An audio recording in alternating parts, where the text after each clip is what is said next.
Hey, so I just found an old diary from 2015 and I've just come across a really beautiful, some really beautiful, entries. This one is about my Vipassana experience. So this was the first time I'd done a 10-day meditation and it was, 6 years ago now. So I then went on to do one, I think 3 years later after that, and I really want to do one again. But anyway, this was my experience. And I wrote in this journal as soon as I came out on the last day, I wrote all of this down. There was a lot going on in my mind, and you're not allowed to write in the experience. So anyway, this is what I wrote. Vipassana experience. 10 days meditating, 4:30 a.m. to 9:30 p.m. No distractions, no communication, no technology, no writing, no yoga, no luxuries, no comforts. Just you, nature, and the mind. It felt a little like a brain boot camp. We do all of this exercise and training for our bodies, but neglect our minds, and then wonder why we fall into bad habits and dark places in life so easily. Finding stillness and teaching the mind new ways to handle memories, pain, and expectations was definitely a challenge. I went into this challenge without even thinking about it. 10 days of silence. That sounds like a challenging, interesting experience. I'm up for it, I thought. And a test of determination and willpower it most certainly was. Wednesday, 23rd of Jan, 2015. Intro night. 4. I arrive in beautiful Pomona, ironically, where life began for me. Our family used to have a farm off Kinkin Road in Pomona, which overlooked Pinbarra Mountain. We moved when I was only 1.5, just a baby, to Brisbane when my mum and dad split up. Although I still have strong memories of those mountains, as we visited old friends in the area yet regularly after the move, my dad actually dropped me off for the retreat, so we wouldn't have to worry about my car not being driven for 10 days. As we drove into town, the ironic mountains appeared, and I laughed and said, "How strange it is that my course is in Pomona." A little freaked out and overcome by old memories, my dad responded, "Yeah, strange for sure. I love you, Manisha, but I've got to get out of here. Too many memories. Think good thoughts and don't allow your mind to take you to any dark places while you're there. I love you," and he left in a hurry. I walked in and met a few others, nervously anticipating the mountain ahead of us. Mountain being this full-on course we were about to conquer. It was so much more than I could have ever anticipated at this point. We had a short info talk and then the noble silence began.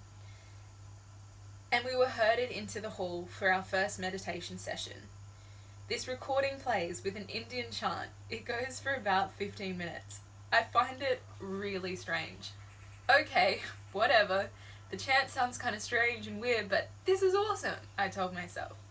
I sat blissed out in meditation and headed to bed, eagerly anticipating day one. Day 1, 24th of Feb. 4 a.m, the morning bell rings. I wake, tired. After an unrested evening, pondering the course, overloaded with expectations and excitement. 4:30, the first huge day of meditation officially starts. I'm seated in the hall, exhausted. I check my watch. 10 minutes has passed. I'm so tired, I thought. My legs hurt. This is fucked. Why didn't I think this through? My mind starts going bonkers. I cannot find stillness. I'm angry, impatient, agitated, frustrated, and bitter. My body was screaming at me. So was my mind. Get me the fuck out of here. I don't think I've internally swore so much ever in my life. I hated day 1 and I hated myself for bringing myself there. If you can't last 2 hours, how the fuck are you going to handle 10 days, I thought. Day 2, Friday 25th of Feb. Day 2, things got easier. I still detested morning meditation. I could not focus.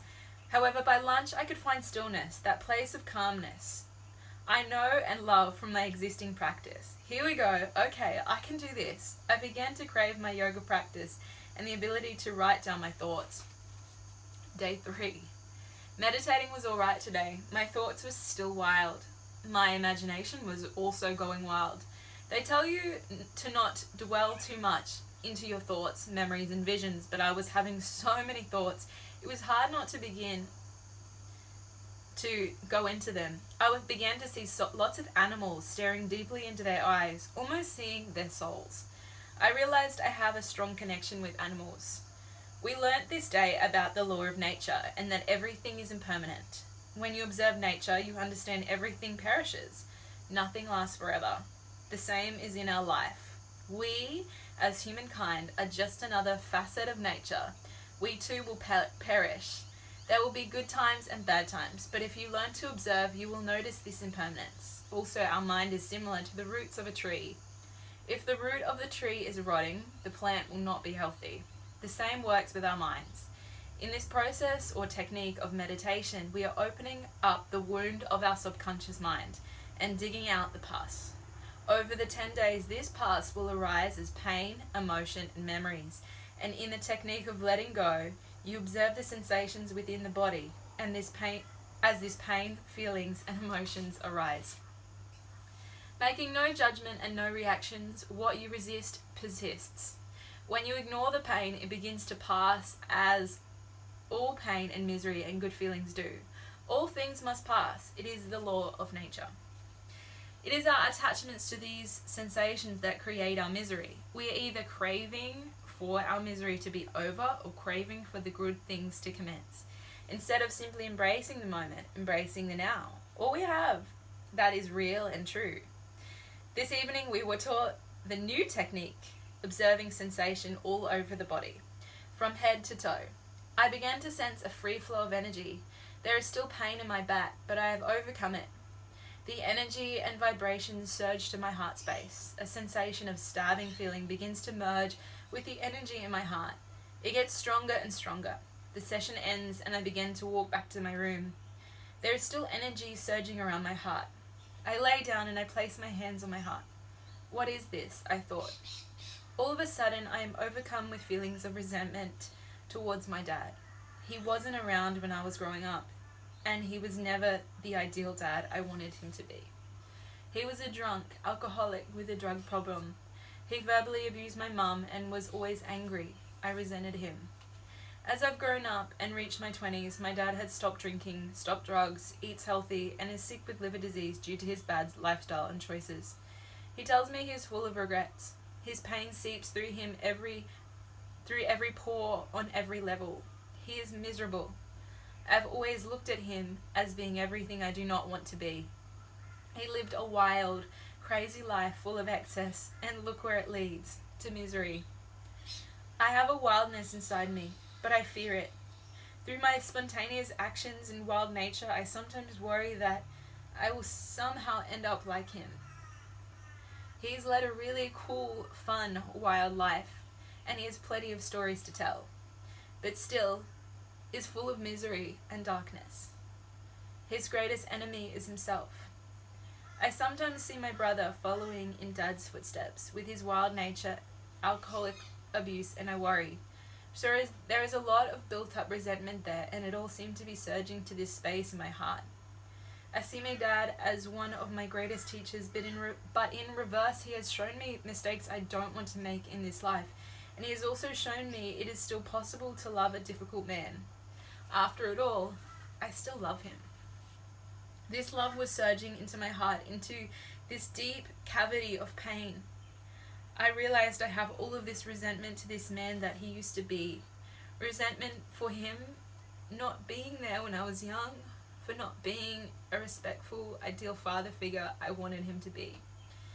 But he is in my life now. He has so much love and compassion to give now, and I have allowed myself to distance myself from him when all that matters is the present moment, who he is today, and today he has turned his lifestyle around. He is here to help me whenever I need it, and has so much love to offer. Unconditional love and forgiveness flooded through my heart and to every area of my body. Whoa, I thought. I physically felt myself letting something go that I didn't even realize was that deep. My dad isn't going to be around forever, but I'm glad that I got over this so I can finally accept him for who he is and spend some quality time with him. When I got home from the course, he came to visit me and I hugged him and told him I love him. This is something I would never normally do. I'm usually very cold and distant towards him. So yeah, day 3, I realized something pretty full on was happening in these letting go meditation sessions. Day 4, I started to think about animals a lot more and their pain and feelings. I saw a weird vision of a pig in an abattoir, and it was in so much pain. Pain flooded through my body as I could really feel it. I've been on and off vegetarian diets, but I know I can no longer allow myself to be ignorant to this. Animals feel pain too. May all beings be happy and free. I will no longer participate in supporting industries that egotistically hurt animals. I will no longer eat meat. I just can't. Day 4, we also learn about having good intentions in whatever you do. You may desire something as long as the desire has good moral intentions to help others and for the good of the universe and humanity. It is good. Goodwill ooze from this endeavor. Day 5. We began learning about the reason for us observing our senses so deeply. It is to help us detach from and come out of misery in life. So we become detached from the constant signs and sensations our body is always giving us. Your pain and your misery is simply due to an attachment to a sensation. Resistance to this pain builds cravings within us to be without the pain and the misery. Unfortunately, misery is a part of life. There is good and bad, yin and yang, good sensations and bad sensations. Do not become attached and you will not experience misery. Our misery is simple due to craving something from the past or craving a sensation from the future. Either way, it is a craving.